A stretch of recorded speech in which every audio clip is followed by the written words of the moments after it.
اب یہ محبوبیت صفاتی ابراہیم علیہ السلام کو حاصل تھی، جس کی وجہ سے اللہ نے ان کو مقام خلت عطا فرمایا تھا، اور قرآن پاک میں ان کی اتنی تعریفیں اللہ نے کی ہیں، اتنی تعریفیں کی ہیں کہ بندہ حیران ہو جاتا ہے۔ اذ جاء ربہ بقلب سلیم، جب وہ آیا اپنے رب کے پاس قلب سلیم لے کر۔ اللہ اکبر، کیا سونے کا دل ہوگا جو ابراہیم علیہ السلام نے بنایا کہ اللہ قرآن میں اس کی تعریفیں کر رہے ہیں۔ شاکر لانعمہ، اللہ کی نعمتوں کا شکر ادا کرنے والے۔ اجتباہ وہداہ الی صراط مستقیم، اللہ نے چن لیا، خاص کر لیا اسے اپنے لیے۔ اور اے میرے محبوب، آپ بھی ان کے نقش قدم پہ چلیے۔ ایک جگہ فرمایا وَإِبْرَاهِيمَ الَّذِي وَفَّى، اور وہ ابراہیم جس نے اللہ سے وفاداری نبھا کر دکھا دی۔ کیا وہ وفاداری ہوگی کہ اللہ تعریف کر رہے ہیں؟ اللہ فرماتے ہیں کہ ابراہیم علیہ السلام سے ہم نے بیٹے کی قربانی کا جو کام لیا، ان ھذا لہو البلاء المبین، یہ بہت بڑی آزمائش تھی جو ابراہیم علیہ السلام سے مانگی گئی قربانی بیٹے کی، یہ بہت بڑی قربانی تھی، مگر اللہ فرماتے ہیں سلام علی ابراہیم، ابراہیم تجھ پر سلامتی ہو۔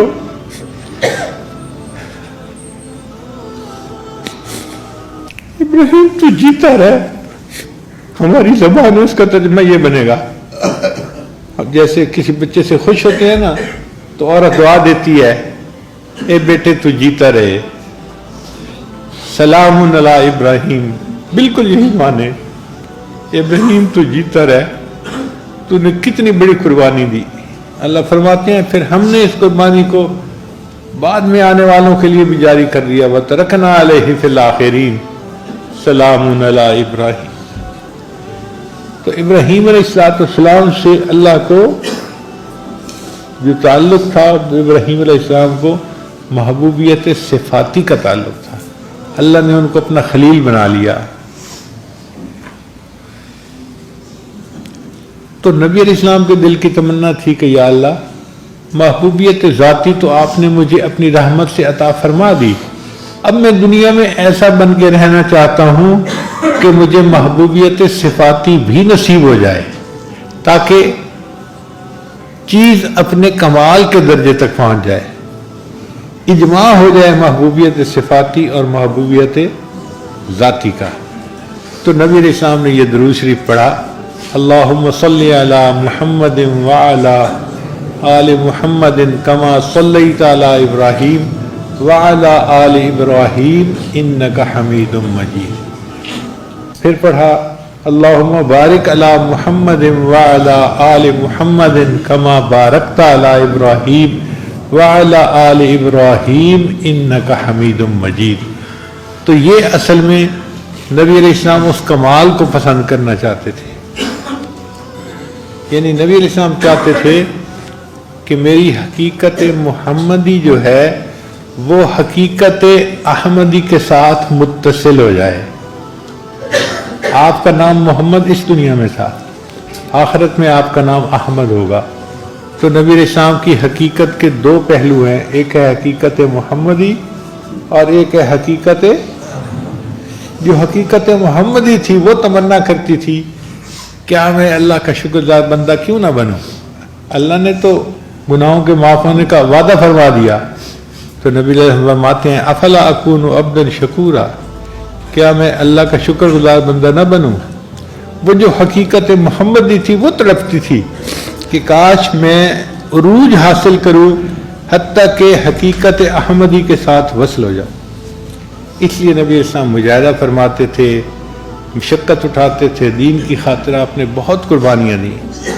اور امام ربانی مجدد ثانیہ نے اپنے مکتوبات میں لکھا ہے کہ نبی علیہ السلام نے جو امت کو دین سکھایا اور امت نے نیکیاں کی، اب اس کا ثواب نبی علیہ السلام کے اعمال نامے میں بھی گیا نا، الدال علی الخیر کفاعلہ، تو یہ ثواب نبی علیہ السلام کے بھی حصے میں گیا۔ اور یہ اتنا ثواب کہ مجدد صاحب فرماتے ہیں کہ نبی علیہ السلام کے پردہ فرمانے کے 1000 سال کے بعد حقیقت محمدی کو عروج حاصل ہوا اور وہ حقیقت احمدی کے ساتھ متصل ہو گئی۔ اب نبی علیہ السلام کی دونوں حقیقتیں ایک ہیں۔ آپ کو اللہ نے محبوبیت ذاتی بھی دی ہے اور آپ کو اللہ نے محبوبیت صفاتی بھی دی ہے، اور یہ محبوبیت صفاتی دنیا میں مل سکتی تھی اور نہیں کہیں مل سکتی۔ دنیا ہی ہے جس میں انسان اعمال کرے تو اس کو اللہ تعالیٰ روحانی ترقی عطا فرماتے ہیں، تو اس لیے درود شریف آ گیا۔ اب درود شریف کے بعد پھر دعا سکھائی گئی، تو دیکھو کتنی خوبصورت دعا، رب اجعلنی مقیم الصلاۃ ومن ذریتی ربنا وتقبل دعا ربنا اغفر لی ولوالدی وللمؤمنین یوم یقوم الحساب۔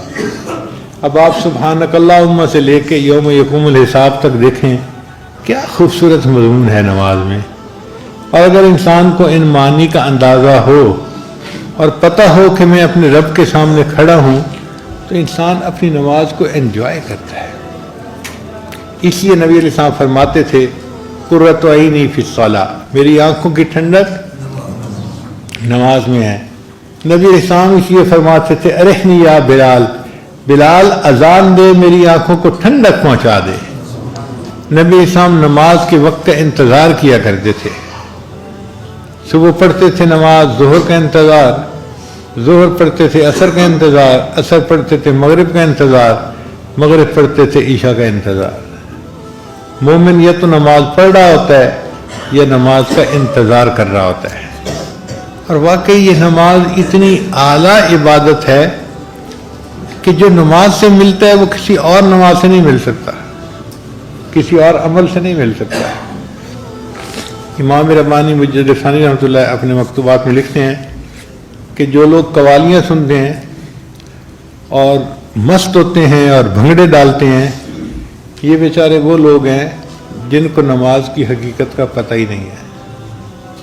اگر ان کو نماز کی حقیقت کا پتہ ہوتا تو یہ اس طرح موسیقی کے اوپر مست نہ ہوتے اور بھنگڑے نہ ڈالتے، بلکہ ان کو رکوع اور سجود میں وہ مزہ نصیب ہوتا جو دنیا میں کسی اور طریقے سے مزہ نصیب ہو ہی نہیں سکتا۔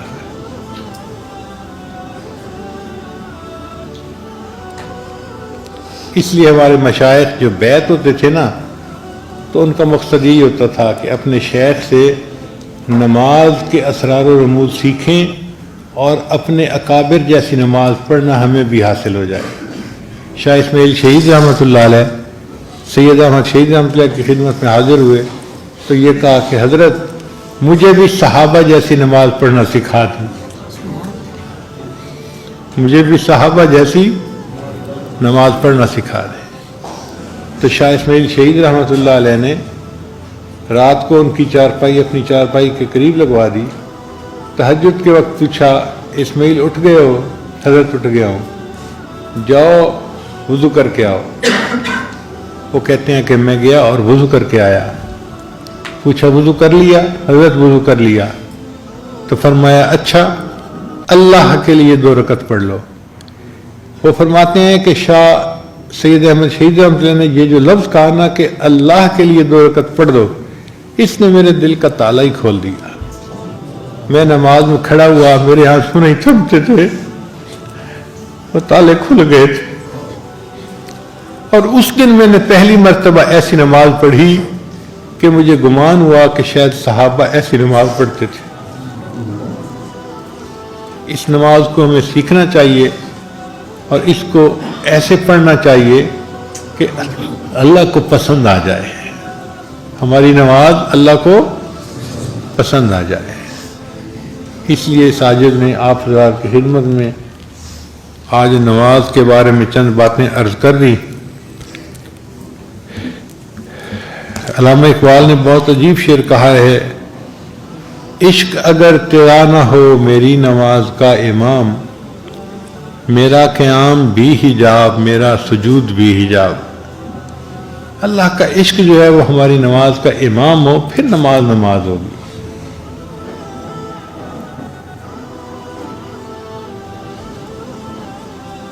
اب اس سجدے کی ابتدا فرشتوں سے ہوئی تھی، کہ اللہ نے حکم دیا تھا اسجدوا لآدم، تو انہوں نے آدم علیہ السلام کے سامنے سجدہ کیا تھا اللہ کے حکم سے، اور اس کا اختتام انسان کے اوپر ہوگا۔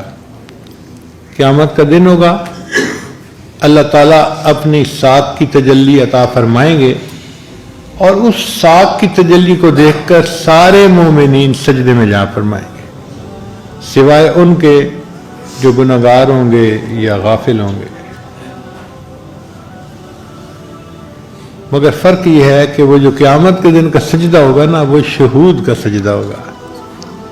آج تو ہم غیب کے سجدے کرتے ہیں نا، کہ سجدہ تو کر رہے ہوتے ہیں، محبوب سامنے نہیں ہوتا، آنکھوں سے نظر نہیں آ رہا ہوتا، اور انسان کی فطرت ایسی ہے، اس کا دل چاہتا ہے کہ کچھ نظر آتا۔ کبھی اے حقیقت منتظر نظر آ لباس مجاز میں، کہ ہزاروں سجدے تڑپ رہے ہیں میری جبین نیاز میں۔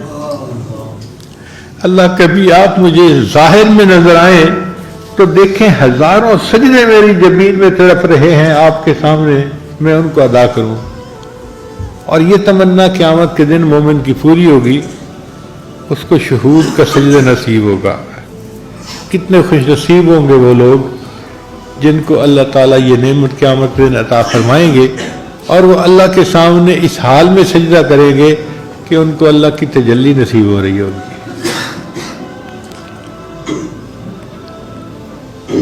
میری زندگی تو فراق ہے، رگ جاں سے لاکھ کری سہی، وہ نگاہ شوق سے دور ہے، رگ جاں سے لاکھ کری سہی۔